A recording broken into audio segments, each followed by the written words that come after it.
കോട്ടയം പാറമ്പുഴയിൽ ഒരു കുടുംബത്തിലെ 3 പേരെ കഴുത്തറുത്തു കൊന്ന കേസിലെ പ്രതി നരേന്ദ്രകുമാറിനെ ഇന്ന് രാവിലെ കേരളത്തിലെത്തിക്കും. ഉച്ചയോടെ കോട്ടയത്തെത്തിച്ച ശേഷം കോടതിയിൽ ഹാജരാക്കി കസ്റ്റഡിയിൽ വാങ്ങാനാണ് പോലീസിന്റെ തീരുമാനം. ഇന്ന് ഉച്ചയ്ക്ക് ശേഷം ഇയാളെ സംഭവസ്ഥലത്തെത്തിച്ച് തെളിവെടുപ്പ് നടത്താനാണ് പോലീസിന്റെ നീക്കം. ഉത്തർപ്രദേശിലെ ഫിറോസാബാദിലുള്ള വീട്ടിൽ നിന്ന് കഴിഞ്ഞ വെള്ളിയാഴ്ചയാണ് പാറമ്പുഴ കൂട്ടക്കൊലക്കേസിലെ പ്രതിയായ നരേന്ദ്രകുമാറിനെ കോട്ടയം പോലീസ് അറസ്റ്റ് ചെയ്തത്.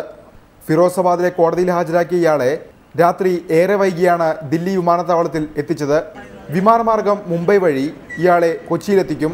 ഫിറോസാബാദിലെ വീട്ടിൽ നിന്ന് കൊലപാതകത്തിന് ശേഷം കവർന്ന മാല, വള, കമ്മൽ, 3 മൊബൈൽ ഫോണുകൾ, ബാഗ് എന്നിവ കണ്ടെത്തിയിരുന്നു. അറുത്തെടുത്ത ചെവിയോടൊപ്പമാണ് കമ്മൽ കണ്ടെത്തിയത്. ഇന്ന് കോടതിയിൽ ഹാജരാക്കുന്ന പ്രതിയെ കസ്റ്റഡിയിൽ വാങ്ങിയ ശേഷം സംഭവസ്ഥലത്ത് കൊണ്ടുപോയി തെളിവെടുക്കും. ഞായറാഴ്ച പുലർച്ചെയാണ് പാറമ്പുഴ മുല്ലേപ്പറമ്പിൽ ലാനസൻ, ഭാര്യ പ്രസന്നകുമാരി, മകൻ പ്രവീൺ എന്നിവരെ വീടിനോട് ചേർന്നുള്ള ഡ്രൈ ക്ലീനിംഗ് സ്ഥാപനത്തിനകത്ത് കഴുത്തറുത്ത് കൊല്ലപ്പെട്ട നിലയിൽ കണ്ടെത്തിയത്. മോഷ്ടിച്ച മൊബൈൽ ഫോൺ കേന്ദ്രീകരിച്ച് നടത്തിയ അന്വേഷണത്തിലാണ് പാമ്പാടി CI സാജു വർഗീസിന്റെ നേതൃത്വത്തിലുള്ള സംഘം പ്രതിയെ പിടികൂടിയത്. റിപ്പോർട്ടർ, ദില്ലി.